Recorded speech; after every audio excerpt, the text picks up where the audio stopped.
ఏమొస్తుంది? చట్టం అయితే ఏం జరుగుతుంది? కొంతమందికి అనుమానం ఉండొచ్చు. అసలు ఈ చట్టం ఏంది, ఏం మాట్లాడుతున్నాడు ఈయన అని.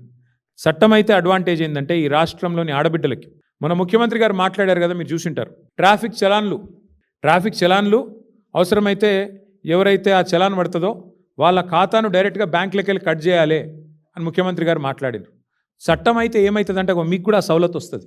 మీకు కూడా 2500 ఎదురు చూసి అక్కడ ఉండదు. చట్టం అయితే నా ప్రైవేట్ మెంబర్ బిల్లు పాస్ అయితే, కాంగ్రెస్ బీజేపీ సహకరిస్తే బిల్లు పాస్ అయితే ఏం జరుగుతుందంటే మా రాష్ట్రంలోని ఆడబిడ్డలందరికీ సచ్చినట్టు గవర్నమెంట్ 2500 ఇవ్వాల్సిందే. లేకపోతే డైరెక్ట్గా ఖాతాలకు వెళ్ళి కట్ చేసుకునే ఆటో డెబిట్ సౌకర్యం తప్పకుండా మీకు వస్తుంది. మీ ఖాతాల్లో వచ్చి పడుతుంది, లేదంటే బాకీగా మిగిలిపోతుంది. మీకు తప్పకుండా ప్రభుత్వానికి ఇయ్యక తప్పని పరిస్థితి వస్తుంది. రాష్ట్రంలోని పెద్ద మనుషులందరికీ 4000 పెన్షన్కి సంబంధించి చట్టబద్ధత వస్తే మీకు హక్కు వస్తుంది. ఆ హక్కుతో మీరు కోర్టుకు పోయి ఇగో చట్టం ఉంది వీళ్ళు ఇస్తలేరు అంటే కోర్టు మొట్టికాయలేసి గవర్నమెంట్తో మిత్తితో సహా మీకు కట్టించిస్తుంది. అవు గది లాభం అయ్యేది. రైతులకు హక్కు వస్తుంది. 6 గ్యారంటీల చట్టం అయితే హక్కు వస్తుంది. ఎట్లా హక్కు? మాకు 15,000 అన్నాడు, ఇస్తలేడు, ఇప్పటికే 3 సార్లు ఎగ్గొట్టిండు రైతు బంధు అని మీరు కోర్టుకు పోతే కోర్టు మొట్టికాయలేసి గవర్నమెంట్తోని ఖచ్చితంగా మీకు పైసలు ఇప్పిస్తుంది. రాష్ట్రంలోని విద్యార్థులకు లాభం అవుతుంది. 5 లక్షల విద్యా భరోసా కార్డు ఇయ్యక తప్పని పరిస్థితి గవర్నమెంట్కు ఆ అనివార్యత ఏర్పడుతుంది. అందుకే మేము మీ తరపున ఈ బిల్లు పెడతా ఉన్నాం. మీరు దరఖాస్తులు ఇవ్వాల్సిన అవసరం ఉండదు, దండాలు పెట్టవలసిన పని లేదు, ఇక అయ్యా అప్ప అని చెప్పి ఎవరిని బతిమలాడుకోవాల్సిన అవసరం కూడా ఉండదు. ఎట్లయితే ప్రభుత్వ ఉద్యోగులకు ప్రభుత్వం విధిగా జీతాలు ఇస్తుందో చట్టం చేస్తే అట్లాగే మీకు 4,000 రూపాయల పెన్షను, చట్టం చేస్తే అట్లాగే మీకు 2,500 మహిళలకి, 15,000 రైతులకి, అట్లాగే 5 లక్షల విద్యా భరోసా కార్డు విద్యార్థులకి మీకు వస్తుంది. చట్టం యొక్క ఉద్దేశం ఇది. ఇప్పుడు మన రాష్ట్రంలో దళితులకి ఎస్సీ ఎస్టీ సప్లాన్ ఉంది, గిరిజనులకి జనాభా ప్రకారం మీకు బడ్జెట్లో ఇంత వాటా కేటాయిస్తున్నాం ప్రభుత్వం చట్టం చేసింది.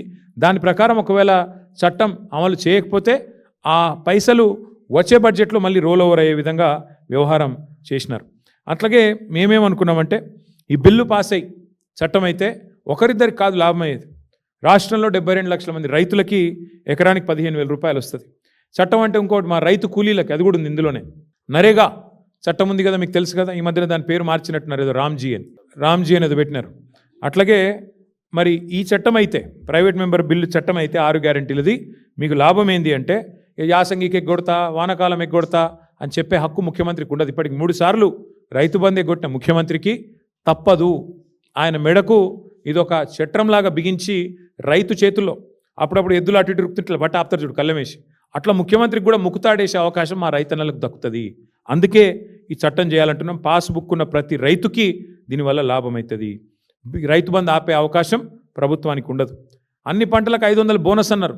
చట్టం అయితే మీకు బోనస్ కూడా ఇవ్వక తప్పని పరిస్థితి. అన్ని పంటలకు మొక్కజొన్న కావచ్చు, పత్తి కావచ్చు, సోయా కావచ్చు, మిర్చి కావచ్చు, అన్నిటికి ఇస్తామన్నారు. అన్నిటికీ మరి ఇచ్చే విధంగా చట్టం పనికొస్తుంది. బోనస్ అనేది బోగస్ కాకుండా కాపాడేది ఈ చట్టం. అట్లాగే రైతు కూలీలకు నెలకు 1000 రూపాయలు అన్నారు. ఈ చట్టం ద్వారా మీకు కూడా రైతు కూలీలకు కూడా లాభం అవుతుంది. ఆటో డ్రైవర్లకు నెలకు 1000 రూపాయలు అన్నారు. మరి మా రాష్ట్రంలోని 7 లక్షల మంది ఆటో అన్నలకి వాళ్ళకు కూడా ఈ చట్టంతో లాభం అవుతుంది. అందుకే దయచేసి నేను రాష్ట్ర ప్రజల్ని కూడా కోరుతా ఉన్నా, మీరు కూడా ఏం చేయాలంటే ఈ బిల్లు పెట్టిన తర్వాత మీ ఎమ్మెల్యేలు కలవాలి. మీ నియోజకవర్గంలో కాంగ్రెస్ అయితేంది, బీజేపీ అయితేంది, టీఆర్ఎస్ అయితేంది, కలవాలి. కలిసి అన్న ఈ చట్టం వస్తుంది, మీరు దయచేసి ఓటేయాలి, ఓటేస్తే నాకు హక్కు వస్తుంది అని చెప్పి మీరు కూడా మరి మీ ప్రజాప్రతినిధుల మీద, గౌరవ ఎమ్మెల్యేలు, గౌరవ ఎమ్మెల్సీల మీద తప్పకుండా ఒత్తిడి తేవాలని చెప్పి కూడా నేను కోరుతా ఉన్నా. అట్లాగే రాష్ట్రంలోని ప్రతి వర్గానికి గ్రామాన నేను విజ్ఞప్తి చేస్తూ ఉన్నా, ఈ బిల్లు పెట్టిన తర్వాత తప్పకుండా 6 గ్యారంటీల మీద చట్టం చేయండి. చేస్తే ఆటో డెబిట్ అంటే మీరు చలాన్లకు ఎట్లయితే ప్రభుత్వం నా అకౌంట్లోకి వెళ్ళి కట్ చేస్తూ ఉంటుందో అట్లా ప్రభుత్వ అకౌంట్లోకి వెళ్ళి నాకు పైసలు పడేటట్టు మా కేటీఆర్ అన్న, మా బీఆర్ఎస్ పార్టీ చట్టం తెస్తున్నది.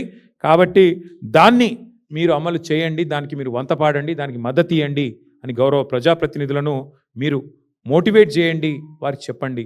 తెలియని వాళ్ళు ఉంటే చదువుకున్న వాళ్ళు తెలియజెప్పే విధంగా ఎఫర్ట్ పెట్టండి. ప్రభుత్వం ముక్కు పిండి మీ పైసలు మీ ఖాతాలో పడేందుకే ఈ చట్టం తీసుకొని వస్తున్నాము. అందుకే గల్లా బట్టి నిలదీసే విధంగా మరి ఈ రకంగా ముందుకు పోతున్నాం.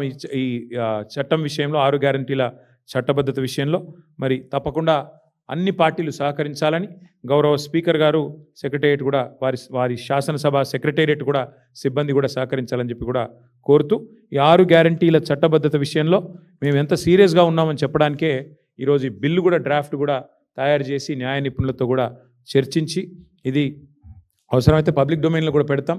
పబ్లిక్ కూడా ఏమైనా సజెషన్స్ ఇస్తే ఇవ్వచ్చు. దాని తర్వాత మండే ట్యూస్డే పోయి మరి ఆ శాసనసభలో శాసన మండలిలో ఇంట్రడ్యూస్ చేస్తాము. అల్టిమేట్గా ఫ్రైడే రోజు వస్తుంది ఓటింగ్కి. వచ్చినప్పుడు తప్పకుండా అందరూ సహకరించాలని మరొకసారి కోరుతూ వదిలిపెట్టాం ఈ ప్రభుత్వాన్ని. 6 గ్యారంటీల విషయంలో 420 హామీలు 13 డిక్లరేషన్ల విషయంలో తప్పకుండా పట్టుబడతామని చెప్పి